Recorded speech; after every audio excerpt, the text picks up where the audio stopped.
Hi, I have two beautiful new pages. We're up to page 25 now, so this is our silver anniversary. Oh boy. This first one I'd like to read is from Dalton Becker. The boy, formerly known as Cherry, stood up, planning on using one last tactic. Boy pulled down his ultra-tight leather thong, revealing his okay-sized penis. Boy reared his hips back, and as he was pelvic thrusting forward, began to piss with the force of a bullet, a fairly common yet effective attack combo. Yet as the fatally pressurized stream was about to reach Fernando, he kind of flopped on the ground, dodging it, barely. What the fuck? Fernando said as the piss-based attack caught him off guard. But the ever-clever man-whore had an idea. Fernando had taken off the fruit-stained tank top, balled it up and began to breathe on it, causing the sticky juice to harden as much as the chest it formerly covered. After reaching supreme solidity, Fernando threw it in the general direction of the boy. It was a direct hit, not Cherry Boy had a concussion, and Fernando was finally done with the fruit-based freaks. Thank you, Dalton. This one was an enjoyable journey, although it's a bit too long to use. From Ival Cow.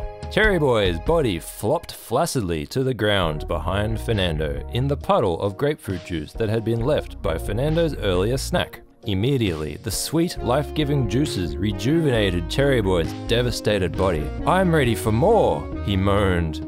Or I guess that should be, "I'm ready for more," he moaned, as he performed an awkward backward somersault into Fernando, causing their steely glutes to lock together in a hideous, but yet mesmerizing battle.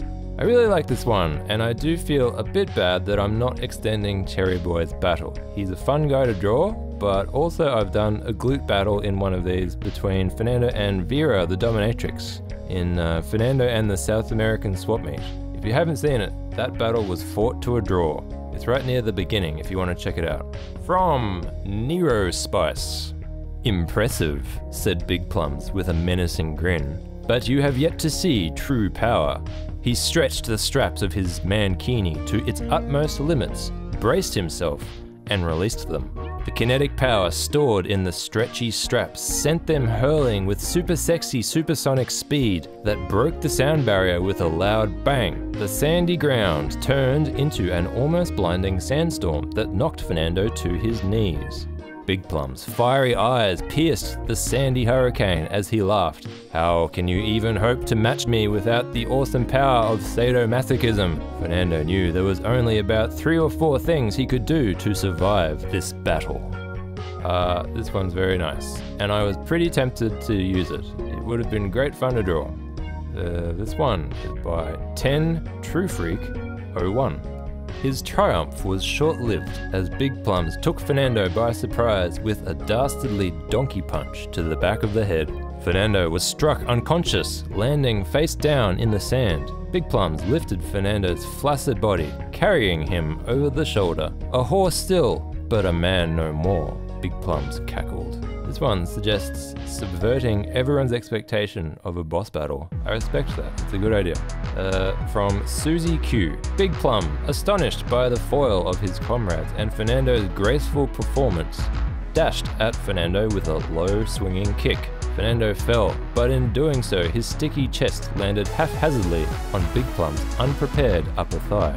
He clenched, aghast by the power of the vicious touch. "You," he managed to utter before falling to his knees. I like the fight description here. I've always kind of wanted to draw a fight comic, like Dragon Ball Z. This comic is probably the closest I've come, but it's turned out pervy as hell. From Rondome 18, Fernando, still high on his combat boner, scanned the area for Big Plums. To Fernando's shock and anger, Big Plums had ducked away during the fights. Now his boot was firmly on Gooseman's sleeping chest, and the grease bucket was dangling from his plump sausage fingers. "Surrender, man-whore!" bellowed the giant gimp. So here we have another twist suggestion. I feel like Big Plums looks like the kind of villain who would immediately stoop to cheap tactics, but I'd prefer him not to be, I think, at least at first. From Modelian. As Cherry Boy fell back to earth like a serf launched out of the catapult of a psychopathic medieval king, Big Plums fully comprehended the mastery of man-whorery he was up against. Realizing Fernando's highly sensitive nature, he began reciting a list of the most unarousing boner killers known to gimp kind, to attempt to weaken Fernando's resolve. That is a decent psychological warfare tactic. I thought about how to combine this with Rondome 18's combat boner idea. From Cover Eye. As Cherry Boy was hurled through the air, he realized he was about to fall on a sleeping gooseman. I don't like it when they're sleeping, but I need more power, Cherry Boy thought with a pained expression. Cherry Boy screamed, "To become one!" as he collided with the non-consenting gooseman. Fernando covered his eyes to an eruption of blinding white light, wondering if he would see a cherry man or a goose boy. Oh, that would certainly up the ante. I would like to know a little bit more about this fusion. How is he doing this and how long does it last? It's perhaps a little bit too mystical. From Move Lice. Cherry Boy landed approximately 19 meters away from the two battle-ready warriors of sex. Although visibly less ready was Big Plums, whose back was as sweaty as a well-whipped gimp. Cherry Boy was just a pawn, nothing more than a lusty servant, a small piece of a much, much larger puzzle. The round and gallant Plumbs laughed malevolently towards the dark, ominous sky. That's a really good villain dialogue. This is an all-around solid suggestion, although I'm not sure how gallant it is to immediately stab his pawn in the back. From Big Tasty 67. Big Plums, seemingly unperturbed by the quick incapacitation of his minions, knew what had to be done. Fernando, you fight with the tenacity of a chimp in mating season, but would you turn your anger on our commander, General Grape? At that moment, Fernando felt a firm, yet feminine hand grab his wrist. "Randy!" he gasped. Oh my gosh, Randy is staging a coup. She's finally making her move. This does highlight the general lack of Randy so far. Very sad. This last one I'm going to read is from Ryan Spencer. Big Plum's luscious lips parted in a deep, throaty chuckle.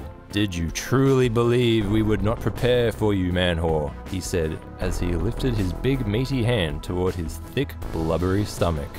"Behold!" shouted Big Plum, as he pulled from his walrus-like blubber a dark purple container. Fernando trembled as his arms quickly went flaccid while his slick body hair instantly went erect with uncontrollable excitement. "This cannot be!" Fernando shouted, an intense look of hunger and passion in his eye. "But it is!" Big Plum whispered, his deep and seductive voice wormed its way slowly into the impassioned man-whore's mind as he slowly cracked the dark violet seal. Milk from the teat of the mother goat. Grapes grown from the southern gardens of passion, Big Plum guttily growled as Fernando breathed deeply in a state of intense longing. This one is very long, but it made me very hot, if you know what I'm saying. So, the two I've chosen are by Jonid Crushfire and Geordie Z, or Geordies. "Now that you are properly warmed up for me," said Big Plums, barely able to contain his hands from massaging his now quite erect nipples, "we shall engage in the time-honored battle of the lust dance." Fernando's eyes widened in panic. He had long forgotten the ancient tradition in favor of perfecting his erotic thrusting maneuvers. "I shall have to apologize to my mentor later," he thought. Then he assumed a squatting position, turning his head over his shoulder with a lusty scowl to indicate he was ready. Big Plums dropped into a low squat and began to groan. He reached into the rear of his spandex mankini and, with a final moan, unkeistered a large, juicy plum.